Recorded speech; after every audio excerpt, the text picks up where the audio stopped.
Hello guys, welcome back to my another blog. আমরা এখন আছি নিউ দীঘা সি বিচে আর লাঞ্চ করব মিত্র ক্যাফেতে। মিত্র ক্যাফটা আছে নিউ দীঘা সি বিচের একদম পাশে। আর এত পরিমাণে বাতাস বইছে যে আমার চুলগুলো বারবার এলোমেলো হয়ে যাচ্ছে, ঠিকভাবে কথাই বলতে দিচ্ছিল না। তো আমি ফুল ডিটেলস তোমাদের সঙ্গে শেয়ার করব। আশা করছি ভিডিওটা অনেক ভালো লাগবে, স্কিপ না করে পুরোটা দেখতে থাকো। চলো ভিতরে যাওয়া যাক। ভিতরের অ্যাম্বিয়েন্সটা দেখো কতটাই সুন্দর, একদম বাঙালি আনার মধ্যে দিয়ে সাজানো ক্যাফটা।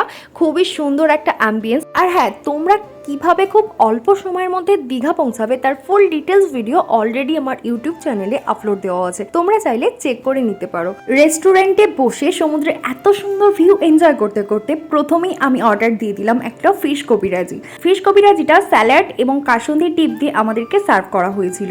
ফিশ কবিরাজিটা একদম রিয়েল ভেটকি মাছের ছিল, কোনো রকমের কলকাতা ভেটকি বা অন্য কোনো ডুপ্লিসিটি ছিল না, একদম রিয়েল ভেটকি মাছের ছিল। টেস্ট ছিল জাস্ট দুর্দান্ত স্বাদের। তারপর মেন কোর্সে আমরা অর্ডার করেছিলাম fried rice and chilli chicken. Fried rice chilli চিকেনের টেস্টটাও কিন্তু দারুণ ছিল, বাট রাইসটা আমার কাছে একটু শক্ত লেগেছে। প্রপারলি আরেকটু স্টিম হলে হয়তো পারফেক্ট হতো, কিন্তু চিলি চিকেনের টেস্টটা ছিল অসম্ভব সুন্দর খেতে। ওভারঅল টেস্ট ভালো ছিল, বাট রাইসটা আমার কাছে একটু শক্ত লেগেছে।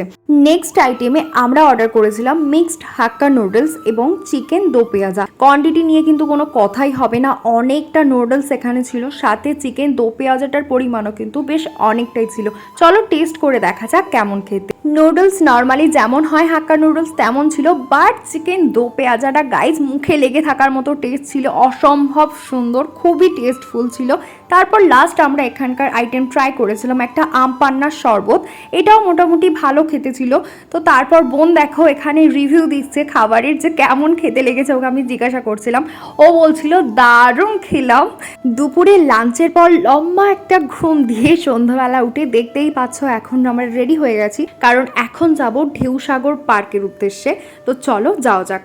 গাইজ, আমরা এখন আছি ঢেউসাগর পার্কে, আর দেখতেই পাচ্ছ চারিদিকে কত ভিড় এবং লাইটিং আছে। পার্কটা তো অসম্ভব সুন্দর। এর ফুল ডিটেলস ভিডিও এবং দীঘায় যতগুলো সাইট সিন আছে, মন্দারমণি, উদয়পুর, তালসারি, প্রায় যতগুলো সাইট সিন আছে সবগুলোরই ফুল ডিটেলস ভিডিও আমার ডেসক্রিপশনে লিঙ্ক দেওয়া থাকবে, তোমরা চাইলে চেক করে নিতে পারো। তারপর ঢেউসাগরটা একটু ঘুরতে ঘুরতে চলে গেলাম একটা লস্যি স্টলে। এখান থেকে নিয়ে নিয়েছিলাম একটা লস্যি, এটা মোটামুটি নর্মালি ঠিকঠাক খেতে ছিল, বাট এখান থেকে নিয়েছিলাম আরেকটা ব্লু ল্যাগন, যেটা একদমই বাজে খেতে লেগেছে আমার। ঢেউসাগরটা ঘোরাঘুরি করার পর আমরা চলে গেছি নিউ দীঘা সি বিচে। আর এখানে এসে প্রথমে ভাবলাম চলো সি ফুড খাওয়া যাক। সি ফুড খেতে গিয়ে যে আমাদের সঙ্গে এমন স্ক্যাম হবে আমরা কখনোই ভাবতে পারিনি। চলো তোমাদেরকে শেয়ার করব, যাতে দীঘা গিয়ে তোমাদেরকেও এরকম প্রবলেম ফেস না করতে হয়। প্রথমে আমরা অর্ডার দিয়েছিলাম লোটে মাছের পকোড়া, যেটা ঠিকঠাক ছিল, বাট আমাদেরকে ভেটকি মাছের কাবাব ফ্রাই বলে আমাদেরকে খাওয়ানো হয়েছিল পাঙ্গাস মাছ, আর যেটা ছিল একদম পচা, আমরা খেতে পারিনি, এটা ফেলে দিতে হয়েছিল। তো তারপরে চলে গেলাম এই বিগ চিকেন বলে একটা ক্যাফেতে, সেখান থেকে পিৎজা আর কোল্ড ড্রিঙ্কস খেয়ে মনটা একটু শান্তি করে নিলাম। আবারও চলে গেলাম বাস্কিন রবিন্সে, আর এখান থেকে বোন নিয়েছিল কটন ক্যান্ডি আইসক্রিম, বর নিয়েছিল স্ন্যাকার্স উইথ ভ্যানিলা, আমি নিয়েছিলাম বাটার ক্রস আইসক্রিম। তারপরে চলে গিয়েছিলাম একটা ফুচকা স্টলে ফুচকা খেতে। আমি আর আজকে ডিনার করিনি এত কিছু খাওয়ার পর। তো ভিডিওটা এখানেই শেষ করছি, ভালো লাগলে একটা লাইক করবেন, কমেন্টে জানাবেন কেমন লেগেছে। ততক্ষণের জন্য টাটা গাইস।